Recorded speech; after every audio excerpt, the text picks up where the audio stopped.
This is Smoking Out the Closet. Now, here are your hosts, Alex and Rayven Greer.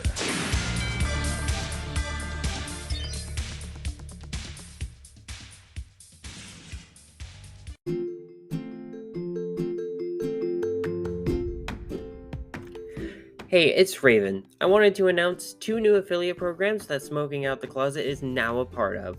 First, I would like to announce a Pittsburgh local company, The Hemp Co., with 2 E's in The. They offer hemp-derived products including Delta 8 and Delta 9 gummies, vape cartridges, and pre-rolls, HHC vape cartridges, and sustainably used devices and products. All products are made with hemp bioplastic for all your cannabis device needs. And every product is third-party lab tested, DEA certified, and Farm Bill compliant.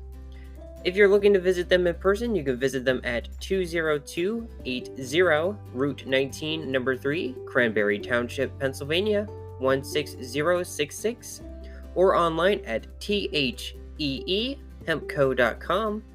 Be sure to use SOTC20 at checkout for 20% off on us. And we're also wildly excited about our partnership with Blazy Susan.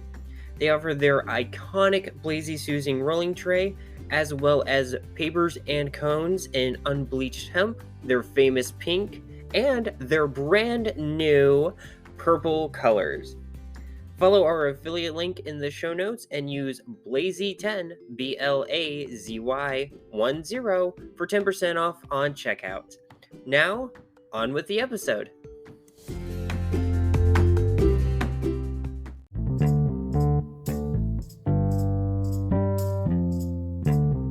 My name is Rayven. I use she, her pronouns. I'm Asmodeus, and I use they, them pronouns. Welcome back to another episode of Smoking Out the Closet.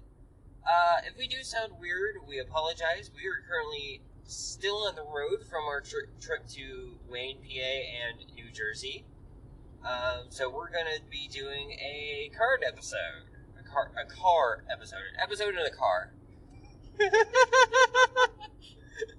Man, okay, hang on. Okay, so, do you want to talk about New Jersey first? Yeah, let's talk about New Jersey first, because I'm very excited.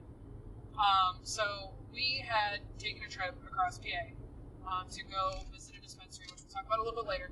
But then we were really close to New Jersey, so we just kind of jumped the river and went over there. And I bought rec weed for the first time. I stayed in the car to be on the safe side because my state ID is currently expired. But, God, it's so fucking chill. There's a dude at the door, and he's like, "Can I see your ID?" And I flash it to him. He sees the one in front of it, and he's like, "Yeah, okay, go in. You're here for rec, right?" And I'm like, "Yeah." And you go in, and they had this line of people, and they had one section for rec, and then they had, a couple registers open for, medical patients and stuff, because New Jersey still has their medical program. But music bopping, they had glass pieces, like, they were selling. I saw some Blazy Susan, like the big box of cones, like the 1,000 cones behind the counter. This real cool thing I really wish we would get in this state that I found.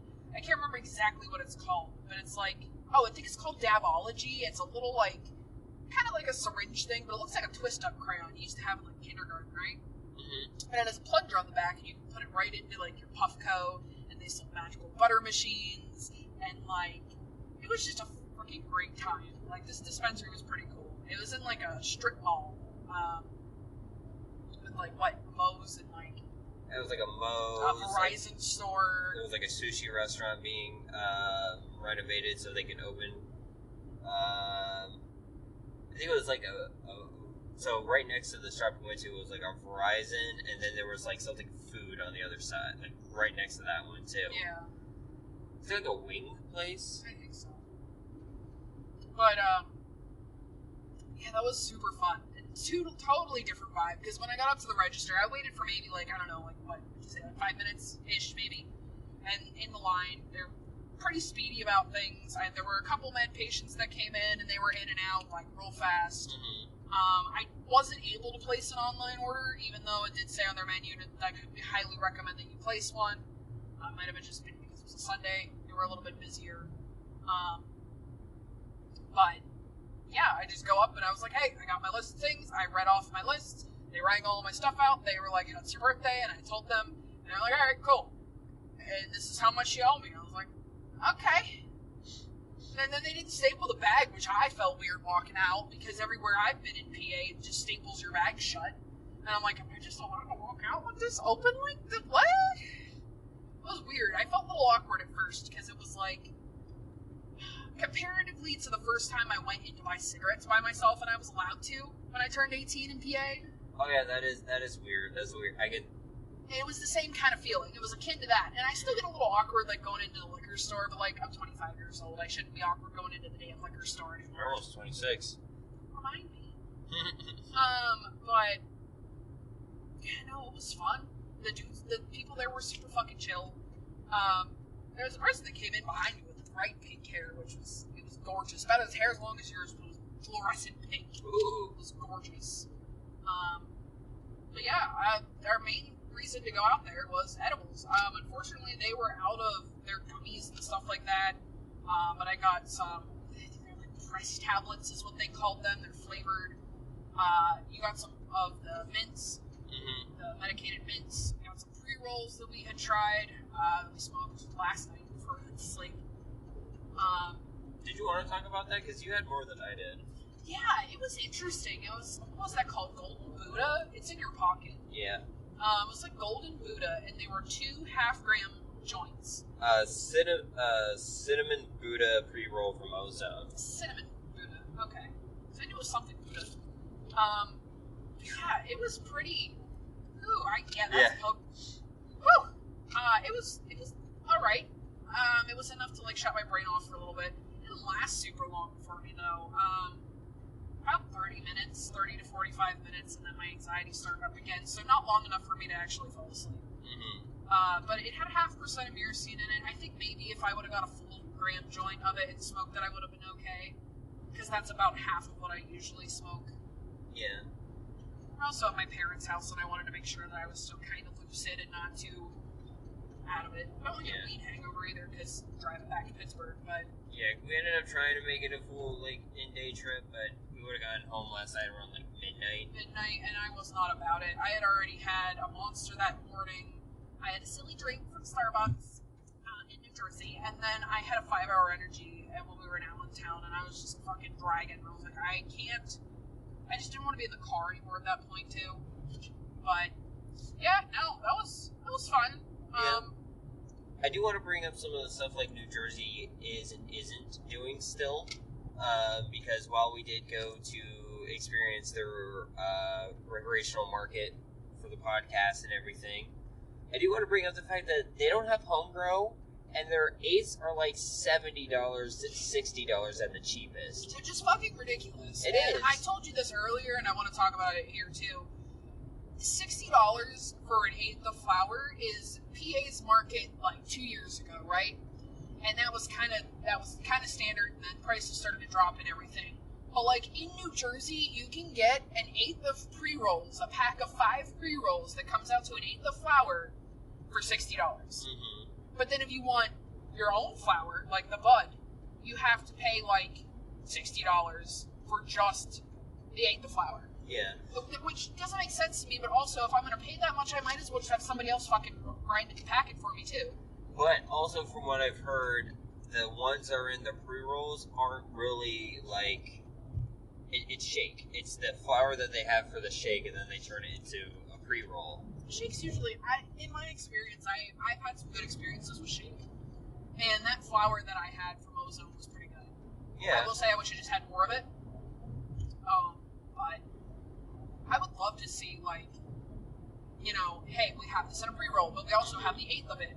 I didn't see on their menu the same strains for their flour. Of course, I also didn't really look at their flour. It was New Jersey flour. I didn't really care. Yeah, we already knew it was going to be ridiculously expensive. Yeah. So I had budgeted out money for edibles and for a couple of pre-rolls just to try them. But, yeah, all in all, fun experience. I came back on a lot of weed.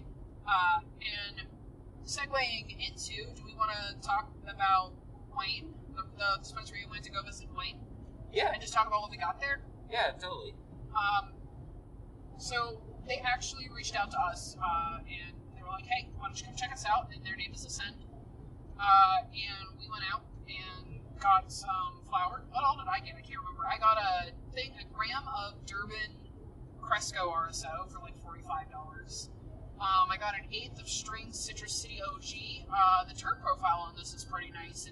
It's sitting at about 0.8% terpenoline. And it's like 20, I don't see like 23% THC.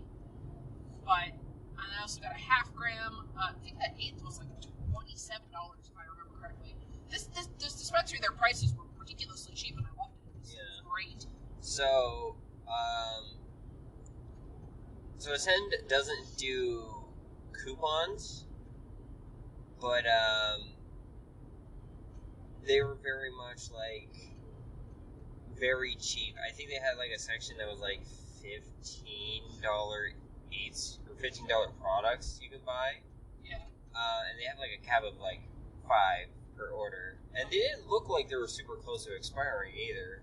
Sorry, you said coupons, and I was like, weed coupons. It's like love coupons, but for weed. But yeah, they're not like. I was looking at the expiration date, and I can't remember any of them off the top of my head, but none of them were like over 6 months old. I didn't get to look at mine. I think I grabbed one of like the $20 memberberry eighths from Organic Remedies. What the fuck else did I grab? A Cresco card. Cresco cards, they were cheap as shit. Yeah. I think they were like $36 for a half gram card. And I got an 814 Fireworks and a Citrus Haze Cross that looked really good with like 2% terpenoline in it. Yeah, I'm excited. Me too. You know, it's really cool. And everything, and we got like really cool opportunity to kind of go out and like interact with the dispensary. The dispensary was really nice. The inside was gorgeous. Like they had this AstroTurf, fake turf on the wall, and it said Ascended Lights. It was really pretty. Yeah, but I actually got a closer look. It's not AstroTurf. No. It's like those like you know, like you can get like those like string of like fake leaves on a vine and everything. It's just that, but it's the cannabis leaf. Oh my god, that's great. That's all it is. That's awesome. I wish I could have took a picture, but you know, PA laws. PA, we can't take pictures in there, but they did have some nice stuff set up to like look at, you know, they had the PAX kit and then little glass display case. They had their grinders set up and like their vaporizers and things. It was super cute. Really nice place. Weirdly located. Middle of fucking nowhere town, I will say. Like, Wayne, PA seems like a very ritzy area, like 30, 40 minutes away from Philly. But if you drive outside of Wayne, there's like fucking nothing there. Yeah, it's just farmland. It's nothing. You go around Philly, and then there's also then nothing, and then bam, Wayne. And then this dispensary just in the middle of it. There's a couple others around it. Like, there was like Cure Leaf, gross. True Leaf, extra gross. Yeah. Ascend seems pretty cool. They are in MSO.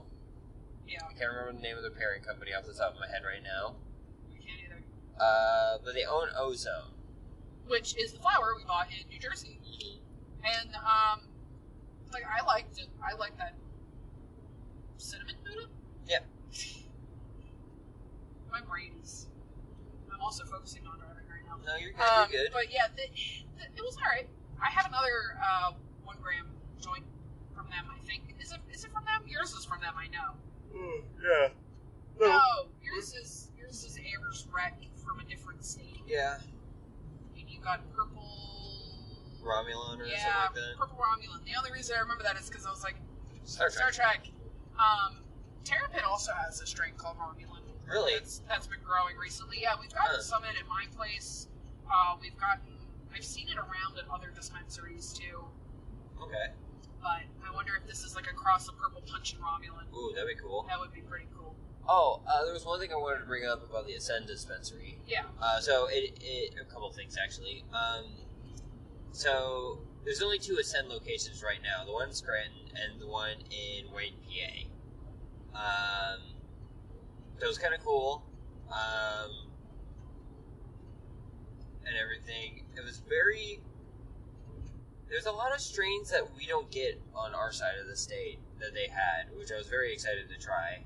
I also feel like there were some different batches out there of stuff that I've seen out on the other side of the state that has a different terpene profile. Because like that memberberry is a perfect example. We get Organic Remedies once every 2 weeks, I think. And they've had member berries, and they just dropped their new line of Steelers weed that I can't remember anything other than it's some Steelers linebacker. But the terps always look the same. The percentages always look the same. And I'm like, this member berries actually, I think, was sitting at like 21%, 17 to 20%, somewhere in there. And it had a decent amount of limonene, and it looked nice, like the profile and everything. So it is interesting to see there too, like just from location to location, what people get shipped. Yeah, because people, like, they'll have, like, more than one grow facility, and they'll kind of cater, because how big the fucking state is. Will kind of cater between, one side versus the other side. Sorry, my GPS told me there was a cop up here. Oh, you're good.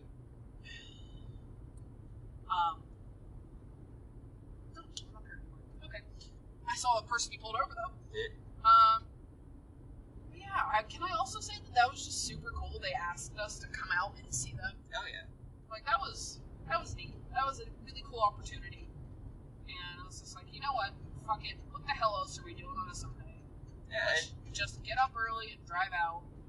And, you know, it gives us an opportunity to kind of, like, talk to, for, you know, and experience stuff on the other side of the state to kind of talk about things. Because, like, first and foremost, our podcast is for Pennsylvania patients and everything. Yeah. Like, we do talk about stuff on the outside of it and everything, and kind of give knowledge of what it's like on the East Coast and everything, but I like to be able to explain stuff for patients and give them, like, hey, I have this podcast, if you have some questions or anything, we'll talk about it, even if, you know, or anything, you know, like that. And I feel like it's also nice to put things in perspective, too. Mm-hmm. Because now we have the experience, I personally had the experience in the recreational dispensary, the feeling of it, stuff like that, and then, like, we can compare things to, and it gives us a little bit more of a comprehensive scope to be able to talk about stuff on here as well. True. And I will say that, like, having... Because now we have experience for Pennsylvania, the east side, central, and the west side of the state. Now we just got to do north and south. Yep. We might take trips to do that too, because, you know, we've been talking about going to Michigan? Yes, I would love to go to Michigan. From where we live, it's only about 3 hours, which is what we're doing right now. I think it said it was 2.5 hours when we started. Like an hour left in our trip till we're at our house. But it's literally just like driving to State College, but the other direction. Yeah. So, like, why not? So, we might even do an episode on that, but, like, we definitely want to give a little more encompassing stuff, so we're probably going to be doing a little more traveling. Yeah. Also, I'm really excited to try these edibles, because also it's not something that we had crafted, and I feel like there is a different level of effects in onset for, like, if you purchase edibles versus making them yourself. Yeah. So I'm really excited to see, like, what these are like.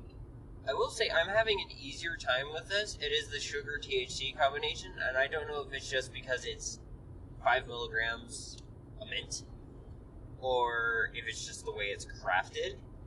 But yeah, I'm having a decent time with this. Like, it was...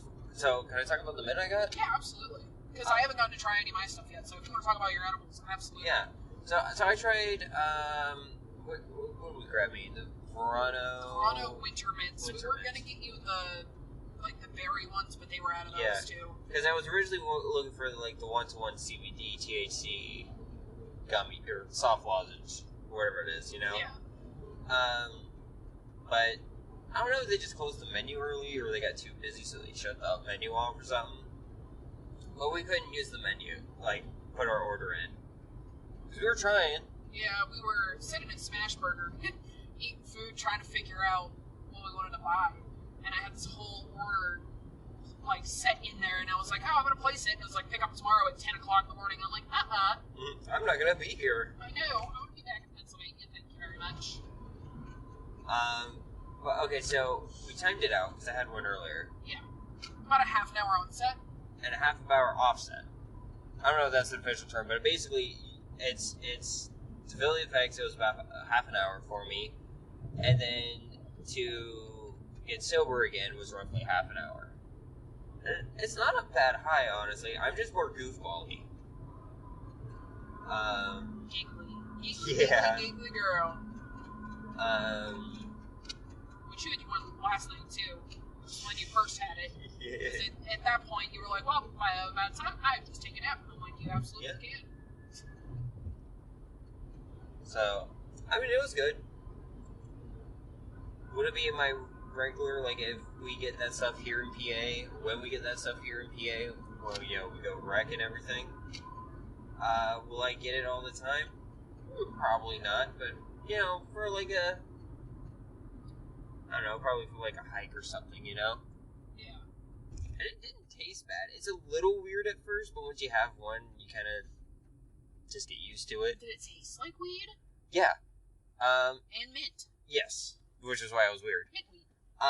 Because the first one I had was very strong with the cannabis. The cannabis was slightly overpowering the flavor of the mint. But the second one, all I tasted was mint. So it was probably just, I was getting used to it already. Yeah. Or I was just too fucking tired this morning that I didn't even really care. I did chew the first one, though, too. That might have something to do with it. Did you let the second one dissolve? Not fully, but I let it dissolve more. So the first one, I took about, I got it to half to dissolve, and I'm just doing, I did the thing unconsciously, because I do that with regular mints, I just chew. Yeah. I won't actually, like, when I do this with a lot of hard candy, except for, like, Jolly Ranchers and Jawbreakers. To break your teeth. I usually let it go halfway, and then I just chew. Yeah. I do that with Werther's, I do that with, the strawberries with the cream-filled things and everything in them. Jolly Ranchers, though, it's a lot easier for me just to, like, leave in my mouth for some reason. And it's probably because I know the moment I chew it, my teeth are going to get stuck together. Yeah. But yeah, I really liked it. It was a fun time. What were the effects like other than just giggly? Well, I didn't have any anxiety for any reason. That's great. That's always what I'm looking for anyway. Yeah, I mean, it was just very much a good time all around, you know? It's good. It was nice. They actually listed the full ingredients of the products. Yeah, because I know we did have a concern about, like, artificial sugars with you and stuff, so...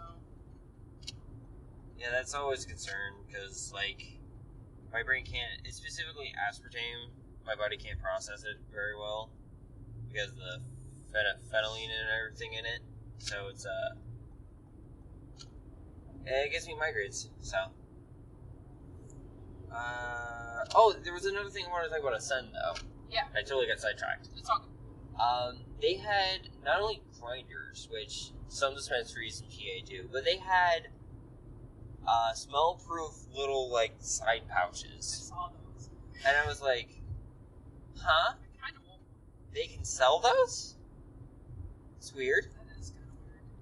But, like, convenient. Yeah, it is convenient, because, like, you can still put your, like, medicine in the original, because you have to keep it in the original container, which is why I was confused, because, like, why are they selling that? Because it seems like a rec thing, you know what I mean? Yeah. I mean, even in the original container that you have your stuff in, you can still smell it. Yeah. Sometimes. True. Like, a lot of products, like, Strain's notorious for that. Oh, absolutely. So, it's like, okay, that makes sense. Like, this was all going through my head the entire time. Like, it makes sense why they sell it, but it's definitely, like, another thing's like, what's going on behind the scenes I don't know about, you know? Yeah. The DOH has gotten super, super relaxed recently. Because did you see the entire menu of caviar they had? Oh, yeah, I bought one. Oh, you did? Yeah. Oh. I bought one. Can I try it? Yeah, I was going to have it for the podcast. I'm excited. Because I was thinking about buying it. It was like $20. But I was like, there's other stuff I want. It's also really cheap. But no, that's exciting. And they also have their pharmacists, like, before you can go back, check your certification and everything. Yeah. Which I find is interesting. I know some, that's a corporate thing. Oh, definitely. Because the place that you work at, and then I worked at prior, I know didn't do that. It wasn't like a prerequisite, right? But now where I work, it works similarly. It's, you gotta sit there, and you wait for your cert to be checked, and then you go back and do your thing. Because the DOH wants you to do it live. Yeah. That's the thing. But usually what we do is just during when, like... As long as it's the same day, usually, they make sure your cert's fine. Or even, like, they're doing it as you're getting rung in, usually, too. Yeah. Man.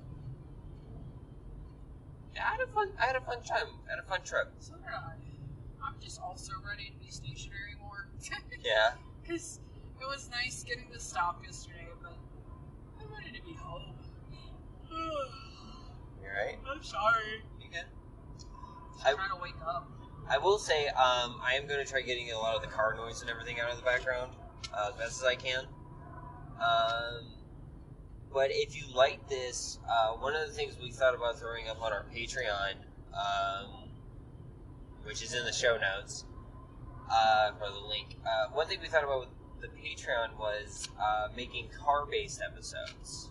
If anybody's watched Good Mythical Morning and is part of the Mythical Society, first off, Semper Curiosus. Secondly, they do carbon. Oh no! Oh, I'm so sad now. That little guy on the road. Oh. Anyway, car biscuits. They make car biscuits like they have their podcast Ear Biscuits. They have car biscuits. So we decided to take a page from their book and be like, hey, if you like this, we can make more of it. If you want to subscribe to the Patreon, we'll do a thing like the Mythical Society, and you can listen to this right in the car. It's going to be probably a little bit more loosey-goosey than the podcast. Yeah, but I mean, that was the idea we had originally, though, too, for a while, like before either of us discovered the Ear Biscuits podcast. Was just... Because this is what started the podcast idea, was just the conversations you and me have in the car, and we're like, we should probably figure out a way to tap into this. Yeah. So, we'll probably do more, and then, like, during our, like, travel, for, like, going to other states, or doing something, like, taking a trip somewhere else in another location in the state to try their dispensaries. Probably do something like this, I think. Yeah. So, if you guys like the idea, let us know. I'll put a question for our Spotify users who, can interact with our thing, and I'll put a thing on our Twitter as well about it. You know, I can do it on our Instagram, too. Yeah. Yeah. So, I'll put out feelers there for everybody. But yeah. Is there anything you want to talk else about our trip? I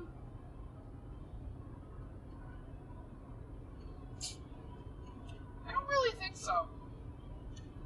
I was just very anxious driving back until I got back into Pennsylvania, I will say that much. Yeah.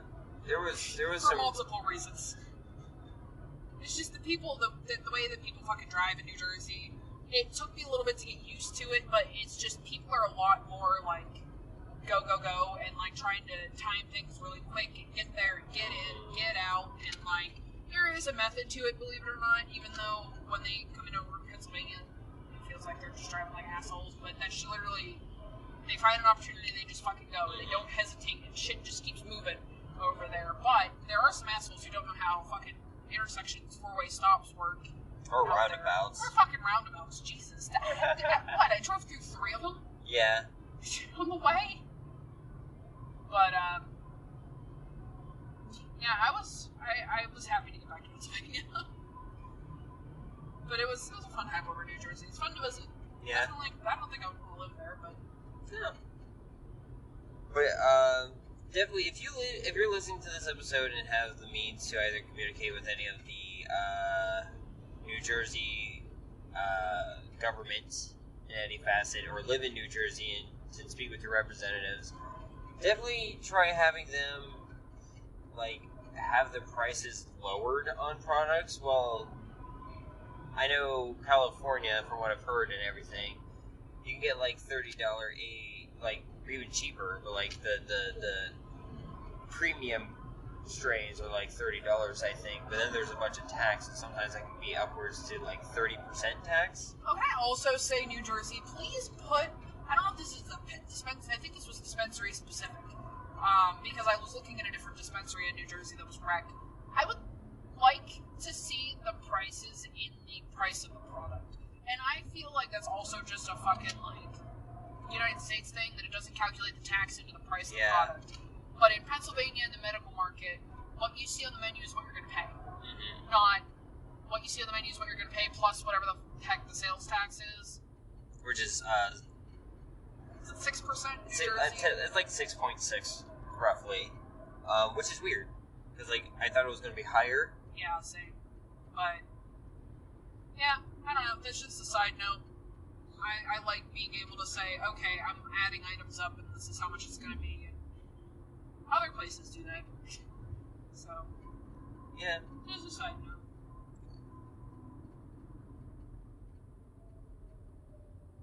So, sorry, totally blanked on my brain there.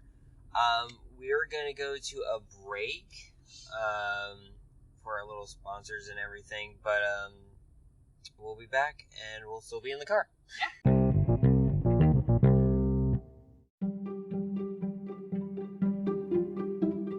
Hey there, it's Alex from Smoking Out the Closet. We've been so glad to be able to make this podcast for you, and we now have some partners who are happy to help make this podcast happen as well.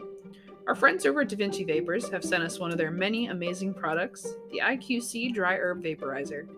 If you've been listening to the podcast for a while, you've heard us talk about Da Vinci, and we've even used the IQC on the show.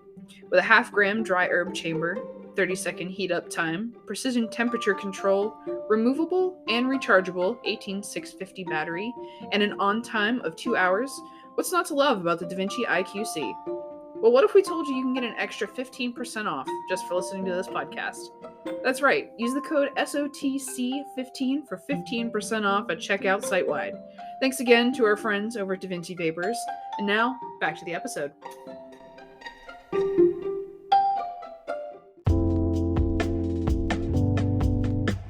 Alrighty, and we are back. So, a little late to the party, but, I'm not sure if anyone else on any other podcasts have talked about this. I haven't been listening to much of my regulars just because I've been so busy lately. I got caught up in a different podcast altogether, and I finished that one waiting for season 2, so, we do have a couple topics to talk about today. Yeah, and the first one is a doozy, because we reviewed their paper before, in a head-to-head. Federal court orders Raw Paper to stop making false claims about papers and their foundation. This is from the Green Market Report in their business section. Who's it by? It's all the way at the bottom. By Adam Jackson. Do you want me to read it, and then we'll just talk about it as I read? Yeah. Okay. The court has found that Raw lied about charitable donation, among other things. The maker of Raw rolling paper will have to pivot production by the end of spring to comply with a federal court order telling the company to stop making false claims about its organic hemp line and a non-existent charitable foundation. Wait. There's a lot to unpack here. Can we just break that down for a second? So first of all, not only are they saying that they're making false claims about their paper and how it's produced, but they also made up a fake charity. Yeah, so if you go to the Raw website, it was a charity, I think, that was supposedly supposed to help with, like, deforestation or something like that. Yeah. You know what I could actually do, since I have a tab, I can look at Raw's website right now. See what that supposed charity was supposed to be. Yeah. Like, companies lie about what is in their shit all the time, right? Because in the United States, there's nothing saying that you have to meet X criteria to be organic, or we're actually going to test you for harmful products or non-natural things. Yeah, like right? the organic GMO labels, those don't. There's no rhyme or reason to like why a company can say that. It's not backed by anything. They don't have to do any testing or whatever. It's just flair words. They can charge you more for it. And then things like this happen whenever you are telling people that it is something that it is not. That is false advertising. Oh my gosh. Okay, so the raw giving and everything, they're quote unquote redesigning it. So I can't even look up what it used to be. I do remember seeing that. I wonder if it's on any of our papers at home. I think they say something about it on the back of the papers. Probably. But so let's dive in a little bit. What were they doing that weren't supposed to be doing? Well, I still want to see what the charity was. It might be further in the article, you know. Let's just keep reading. So Raw's competitor, Republic Brands, which they own OCB, Zigzag, and I think a couple other ones that we don't really get up this way. But their main thing is OCB and Zigzag, which are made in France. Took the company to court, alleging that Raw's label included false information. The owner of a suite of rolling papers that included OCB and Top was the other one that they own. Okay, I've seen those. Eventually obtained the permanent injunction against Raw's distributing arm, HBI International. So basically, the whole thing came down to a competitor being like, they're breaking the rules, tattle, tattle, tattle. Which, you know, if they're doing something wrong that can be harmful and everything, definitely whistleblow. Even if you work for the company, fucking whistleblow. Yeah. So on January 31st, the United States District Court for Northern District of Illinois ordered HBI to stop making certain claims about its products and immediately cease manufacturing, ordering, or replenishing its inventory with goods that fail to conform with the court's order. So basically, they're like, stop everything you're fucking doing and fix this shit. Yeah. The injunction, big fancy legal terms I don't fully know. The injunction follows a jury's verdict that HBI, the distributor of rolling paper brands Raw and Juicy J's, that's Raw's other brand, or the other brand they own, engaged in unfair competition and violated the Illinois Uniform Deceptive Trade Practices Act through its packaging and promotional activities. According to the findings, HBI marketed its paper as having been made by artisan craftsmen in Alcoy, Spain, referring to Alcoy as the birthplace of rolling papers and affixed an Alcoy stamp to some of its product.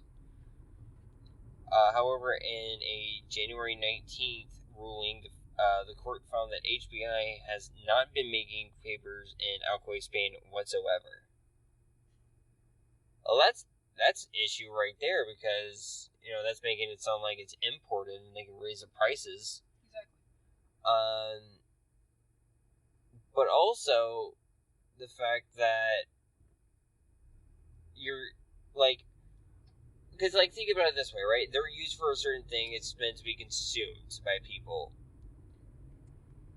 If there is a storm or an outbreak of something that causes crowds or whatever they're using to make the paper go bad and everything, then it can be shut down, but then you still see it on the shelves and people start asking questions too, you know? Yeah. So, I mean, just transparency on that is fucking, just the non-transparency is fucking horrible. HBI has also claimed on its packaging and in interviews that it contributes its funds and sales to a 501c charity referred to as the Raw Foundation, which the court found in a December 6th ruling to be non-existent. The court enjoined HBI from continuing to state, imply, or suggest that it operates or contributes funds or sales proceeds to a charitable entity or foundation referred to as the Royal Foundation, or in making reference to the Royal Foundation in text or images. So this is basically, if you ever seen the CGI illumination made Horton Hears a Who? Yeah. It's literally the part where the Wonsler is singing how bad can I be? And it's kind of like there's a line in the song that a portion of proceeds goes to charity, and it's literally his uncle dressed up in a disguise holding a can to go to quote unquote donation, and it's just going back into the fucking company. And that's what Ross was doing. Like, fuck you guys. Yeah. Also, can I just say real quick aside, I also like when people actually, like, companies say that they're donating to an organization, and it's like 0.5% of sales is going to this organization. But, I mean, when you're a multi-million-dollar company that gets that in, 0.5 does add up. Yeah, but it's still not. It's not enough to do a lot of good work either. It's the whole patting yourself on the back kind of thing, usually. Making yourself feel better about what you're doing. Because you're basically giving money while stabbing the same... Like, we're giving money to help the world while you're also actively destroying it. Let's see here.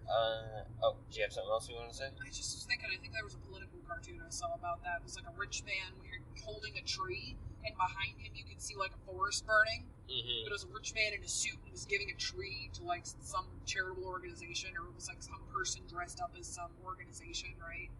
And he's like, hey, there's a tree. Don't mind this fire that's burning behind me from like all of the shit that my factory is producing. Let's go. Where were we on the article? The raw makers must stop production and sales of all promotion and products that use the Alcoy stamp and references the fake foundation, which happens to be much of its current inventory by the end of May, which is not that far from us. The order also permanently prohibits HBI from making any statements or communication or engaging in any promotion or advertising actively that states, implies, or suggests that raw organic rolling papers are quote-unquote unrefined. Raw organic hemp rolling papers are made with natural hemp gum, or the adhesive used in raw organic hemp rolling papers is made from or contains hemp. Raw organic hemp rolling papers are or ever were the world's first and only organic hemp rolling papers. The bulk paper used to make raw organic hemp rolling papers is made in Spain. Raw organic hemp rolling papers are made using wind power or powered by wind or green energy. HBI uses or used the center of the hemp stalk for its raw organic hemp rolling papers. HBI or its founder Joshua Kieselman, who's on fucking TikTok and is annoying as shit, by the way, invented raw rolling paper or pre-rolled cones. Damn. They got it with a a huge ass false advertisement. Wait, hold up. Is he the guy who always talks real fucking loud and screams into the camera and has like a bandana on? Sometimes has a bandana on, yeah, and he refers to like pretzels sometimes as an analogy for cannabis. Yeah. He's on Facebook too. Oh god, really? Yeah, he pops up on my feed sometimes. Can we pause for a second too? Yeah. Raw organic rolling papers, right? Hemp organic rolling papers. And in the thing, they're like, you can't say that they're made out of hemp. Does that mean they were not made out of hemp in the first place, and they were being dyed to look like hemp papers? Probably. And they're just paper? Yeah. And also, there was a study found that they actually had heavy metal in it. Yeah. That's what the fucking weird taste is. Yeah. It's the fucking metal in your shit, dude. Mm-hmm. Come on.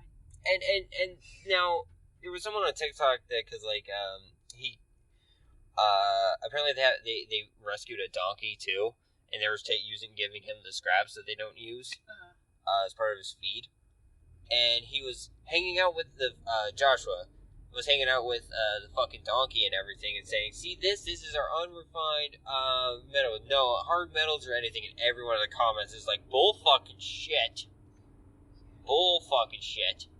And then someone stitched that and goes, Yeah, here's this funny thing. I work in a lab, and decided for shits and giggles to see what was going on with metal content, because Joshua was saying yes, and because plants grow in the ground, there's metal in the ground, plants will pick up metal. And the guy who was in the lab was like, yes, that's true. But certain things will put too much certain bad metals in the plants, and that's what you did. You had too much bad metals, and saying that was just basically saying like, hey, they just do that naturally, but it was at a bad level.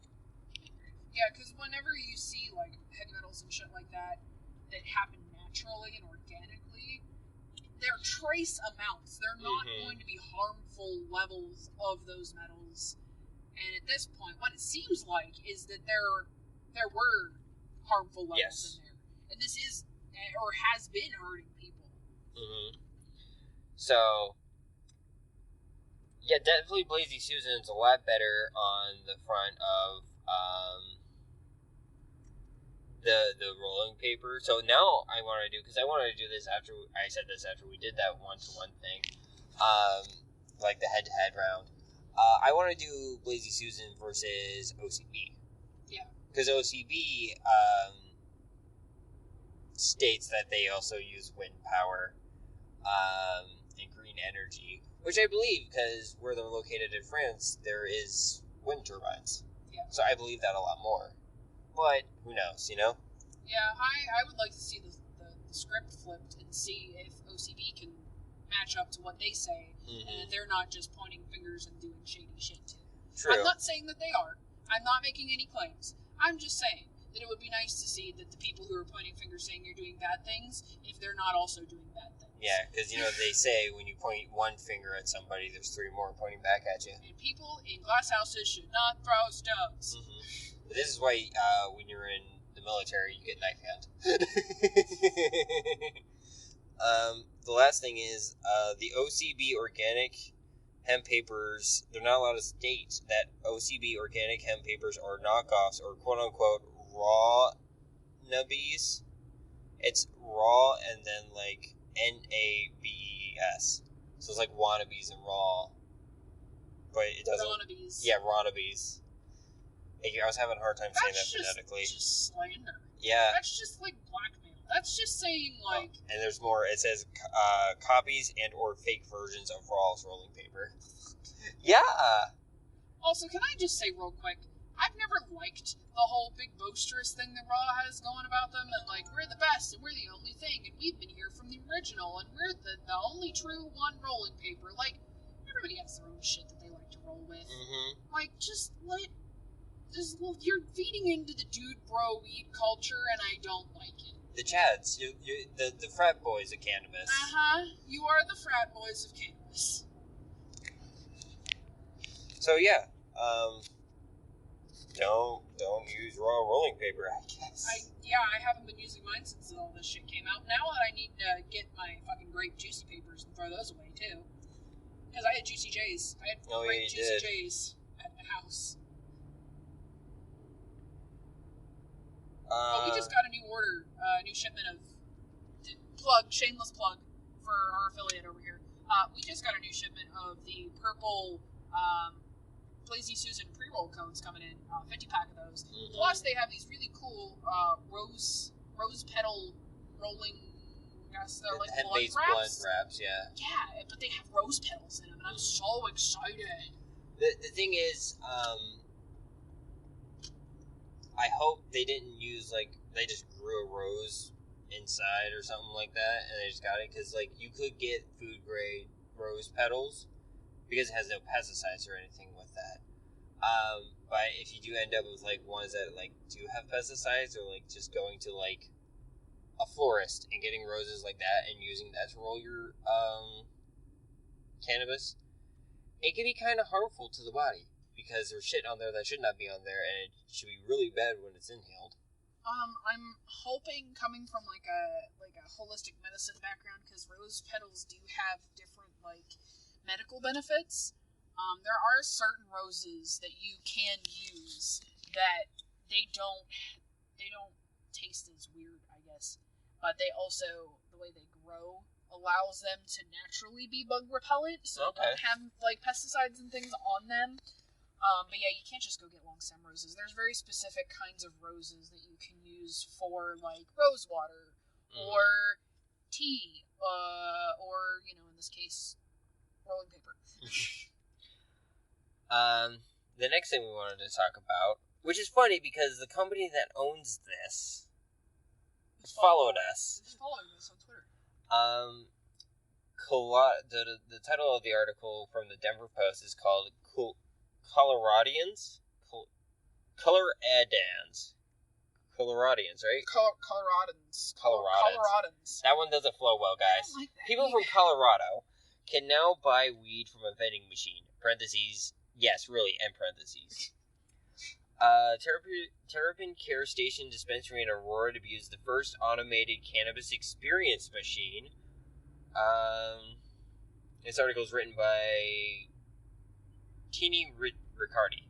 Sorry if I mispronounced names here. Hey, look! A Rise! As we're driving through. Monroe? Are we in Monroeville? Yes. Wait, there's a Chuck E. Cheese? We're not going there. No, but it's a still functional Chuck E. Cheese with like the CGI on the logo. I didn't know they still had Chuck E. Cheese. I'm sorry, we're totally off topic. There's one in Altoona still. I thought that was broken down. Well, it's still functional. It just looks that way. Even more reason not to go to that one, because then at night it turns into Five Nights at Freddy's, and you can't tell me any different. Sorry to get so off topic on I'm that one. so sorry. Also, my GPS decided it didn't want to drive us home, so we had to kind of get squared away on that one. Make sure we were going the right direction. But hey, that's what the little car-based ones on our Patreon are going to be like. So yeah. So cannabis consumers who stop at a Terrapin Care Station dispensary in Aurora can now buy weed the same way they might buy their favorite munchies from a vending machine. Heck yeah. Well, it sounds cool in theory, and it probably keeps everything cool. If it's not like a Japanese vending machine quality, I'm not trusting it. Because the ones in Japan can literally keep cans of soup warm. What if your eighth gets stuck in the fucking vending machine on the way out? Oh, dude, like think about that too. What if there's a mold outbreak? Like, how do you keep that stuff fresh? How do you check and make sure it's still good? You know what I mean? Yeah. I mean, I would assume they have people like the PepsiCo people who go around and service the vending machines and check dates on things and pull stuff that's expired. You would hope, right? You would hope, yes. So, like, I don't know. I'm curious but hesitant, if that makes sense. That is very fair. Just because of, like, I know how shitty some vending machines can get, especially in the States. Yeah. So that's my concern. Speaking of which, real fast, since we said we were in Monroeville, and I think it's out here, there's a vending machine, like, just building. Like, it just has a shit ton of fucking vending machines out here. I think it's called, like, Paradise or Vending Machine. Paradise. It's something Paradise. Yeah. Machines. Anyway, it's pretty cool and it's out here. Wait, so you can just go in with like a whole pocket full of quarters and just visit a shit ton of vending machines? Yeah, and they have different products they put in the vending machines. Like, they rotate things out and they'll get stuff. Oh, is that the one you were telling me about that had like you can actually get like Asian snacks out of the vending machine and everything? Yeah, they have the good vending machines. Oh, we need to get high as fuck and go there. Yeah. Oh, anyway, like a shopping safe. Yeah, sorry, that was off topic, but we were in the area and we were talking about vending machines, and I was like, we need to go there. This episode is going to be very much like, ooh, what's that? While Ooh, we're going through our trip, because we're very neurodivergent. Yeah, you haven't noticed already. So in early February, the company installed what is technically called an automated cannabis experience, or an ACE. A large machine that enables customers to order marijuana products via a touchscreen and dispenses them ready to be taken home. Terrapin Care Station developed ACE in partnership with Canadian vending machine company BMC Universal Technologies, billing it as the first fully automated cannabis kiosk on the market. Wait, who's the name of the company that followed us? I thought it was too. Oh yeah, it is. It is literally just Ace Kiosks followed us. Also, I'm so sorry. I just finished my monster and you heard me No, you're fine. Because I thought it was them because it was literally pictures of the Terrapin Care Station. Yeah. Which is super cool that you guys follow us if you listen to the podcast. Yeah. Hi! Because, like, you guys weren't even going to know we were talking about this. And it was kind of funny because you followed us after we already had the topic established on our show notes. Yeah, we had it all lined up on the show notes, and it was like, oh, hey, they're following us. Well, now we just have to talk about it. Plus, like, I messaged them out to kind of see if they wanted to give us some more information about it when haven't gotten a response. I don't think there's a person dedicated to the Instagram account yet. There was, like, as I looked, only the same 3 pictures that were there, and it was still looked like it was said sent. So I don't think they even saw it yet. That's okay. That's fair. They're probably busy. Oh, yeah. The Boulder-based company first unveiled a dispenser at a marijuana, or MJ BizCon. Excuse me, I'm hiccuping. MJ BizCon trade show in November, where industry professional and avid enthusiasts lined up daily to try it out. How does one go to this? MJ BizCon? Yeah. I want to go. You want to go? I want to go. Okay. Can Well, we get press passes? probably. That'd be fucking cool. I'm so sorry. I'm just like, but this also. Yeah. No, you're fine. Because I want to do stuff like that. I want to be like boots on the ground for something and kind of show what it's like honestly. You know what I mean? Heck yeah. Quote, it was crazy. It felt like we had an amusement park ride, end quote, said spokesperson Peter Marcus. Locals who wanted to see the new technology for themselves can head to Terrapin Care Station at the address in Aurora. You can Google it. I'm not reading it. I'm not going to be, like, advertising for them. We're not getting paid for that. Yeah. But if you want to pay us for that. Yeah, if you want to pay us for it, sure. Like, we'll talk about it, but we'll give you our honest reviews. We're not going to sugarcoat anything. Yes. When they arrived, they still needed to check in and show proof that they were at least 21 years old to a dispensary representative to gain entry. But once inside the pot shop, who calls it a pot shop? Nobody that I know. Well, I don't want to sound like a custy, like just a customer who goes in and buys loyalty to brands and everything. But like, you don't even need to call it the dispensary, but a pot shop. A pot shop. Pot shop. That literally sounds like I'm going to go into like an Oodle Caboodle's kitchen store. Yep. Just call it. I don't know what you would actually call it, but just pot shop sounds weird to me. Like, you don't have to call it a dispensary because I confuse that with beer distributors. But a pot shop. Why don't you just call it a cannabis store? Yeah, right. That rolls off the tongue a little better. Not pot shop. Pot shop sounds like I'm trying to do a vocal stem. It also kind of sounds like pot shot, like you're taking a pot shot at somebody, Yeah. like you're going to punch somebody in the face. Let me punch you in the face with my weed. Or call it like a weed store. Yeah. A weed friend. Oh no. Oh, we might have to do that on a Twitter poll. It was like, which of these sound better to you? Out of curiosity. Because I don't know, I don't like pot shop. And I think it's just the word together, you know? Yeah.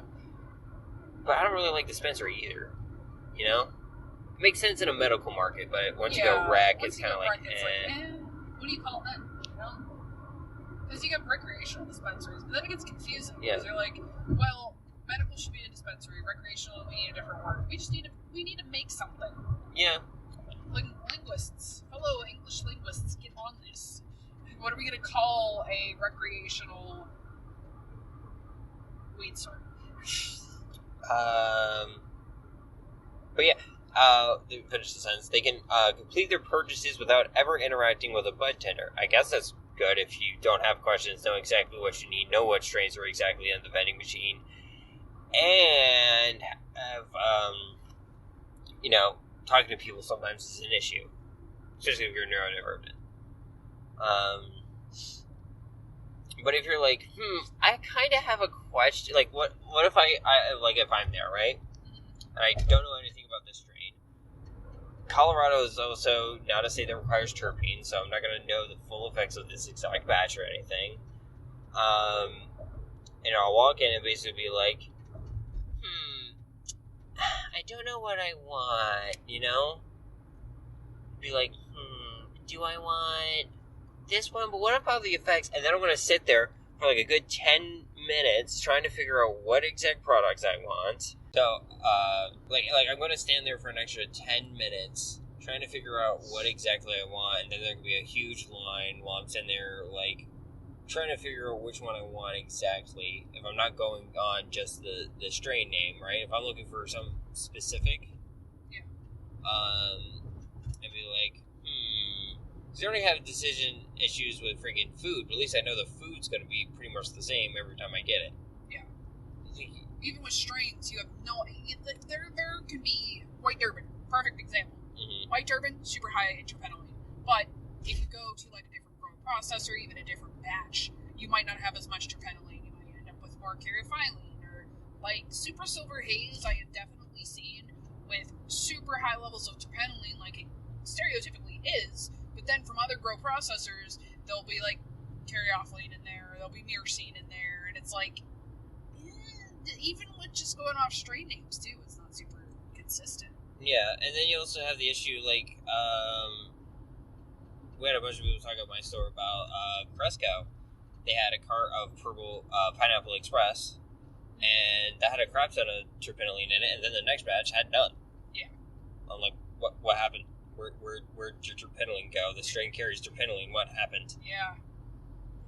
Their flour recently, can I just also, since you brought it up, their flour recently, their Pineapple Express, there was like a batch, which didn't have a lot of terpenoline. There was a really fucking good batch of flour that had all like a full percent, right? Mm-hmm. And then there was just, it went again. And there wasn't a whole lot of terpenoline in it. So that's just a perfect example of, I'm going to go get a Pineapple Express strain, and then I get it home. If there's no terpenes on it, I'm going to be like, well, what happened? Mm-hmm. So there's also a lot of variables. There's goods and there's pros and cons with the vending machine situation, but it's super cool, definitely. And maybe in the future we can build upon this and have a thing that's like a chat function. And if you do want to talk to somebody and you do have questions, or have there is a companion app. Imagine the future, right? Yeah. Companion app that shows you where they're all located, shows you what strains are in there. It has leafly compatibility, so that way if you want the terpenes, they're there. You can look at your phone, and that would actually be a good work around that issue. The hypothetical issue I had. Yeah. Just to wrap up, because there's more to the article, but how you use it basically is you simply walk up to the machine, scan your ID, touch the touch screen to peruse the menu, and fill your digital bag. An ACE can carry up to 1,152 products.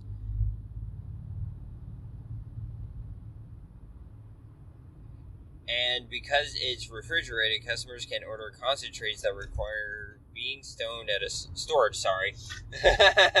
Freudian slip there. Being stored at a certain temperature, as well as flowers, edibles, vape cartridge, oils, and other items. Once ready to check out, customers pay using cash. The machine currently does not accept debit cards. And watch through a 38 by 30 inch glass window as the ACE grabs, bags, seals, and place your purchase sticker on their product before dispensing it like an average vending machine. I have another concern. Mm-hmm. What if somebody tries to break into this thing? You bet and you hope that they're going to be very well monitored with cameras and things. And well, because that's the thing that a lot of people brought up, and currently the only one that's available is already inside a dispensary. But if we're, say, down the road, right, and you have this vending machines where you can buy PlayStations in the airport and anything, right? Yeah. Those, I would probably use the same glass.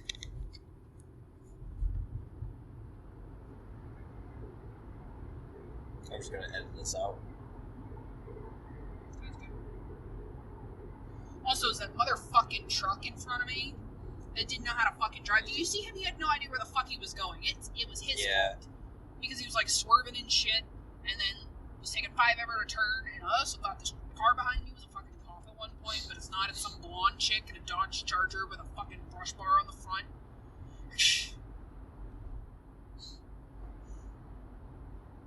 Yeah.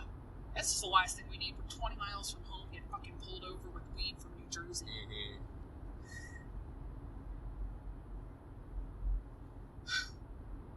Good. I bet. Again, don't mind driving to Pittsburgh. Just everybody fucking else. Just even this person also. Let's go faster. But they're probably gonna use I think it's a bulletproof or breakproof glass that they order for those ones with big ticket items in them. Yeah. So you can't break it. So they'll probably do that if they put it in more public areas. It'll be smart if they did it this way. I'll just say it this way. So no one can break into it and everything. Because if you're gonna do that, it's just gonna cause a lot of issues and everything. But also make it more accessible. Make it where you can go into one of those vending machines outside of a convenience store or something. Can you imagine that? Going outside of I don't know what's in Colorado, but here in PA, going outside. Here, I'll even throw on the Pittsburgh one for you because we haven't seen them for a while. Going outside a Giant Eagle, freaking grabbing a can of Dr. Pepper and a fucking eighth of weed. Right? Is there anything else you wanted to add, hun? Can I just say the one difficult thing for doing these episodes, this is off topic, it's not just related to the vending machine really, but it just made me think of it. You're either going to have to get real good at editing out my road rage, or I'm just going to have to get real good at suppressing it, because there have been so many people, especially around the Pittsburgh area, since we just exited the tunnel, that I've wanted to scream at. Well, I will say you were really good while we were recording, suppressing it. Yeah. But this has been fun. This yeah. has been fun to do in the car, and it also has made this trip go really fast. I can't believe we're almost home now. But yeah, definitely let us know if you think we should do more of these. I'd be, totally down to do more. Absolutely. And probably make a kind of just thing we do at least once a month, or definitely doing it per trip we go out, Yeah. If we ever need an episode to do something, we'll just pull it from the archives and then throw it on there for anyone who's not a Patreon member. Absolutely. Which is probably going to be super rare. Yeah. So, but once again, my name is Rayven. I use she, her pronouns. My name is Asmodeus, and I use they, them pronouns. Thank you so much for listening to another episode of Smoking Out the Closet. Bye. Bye-bye.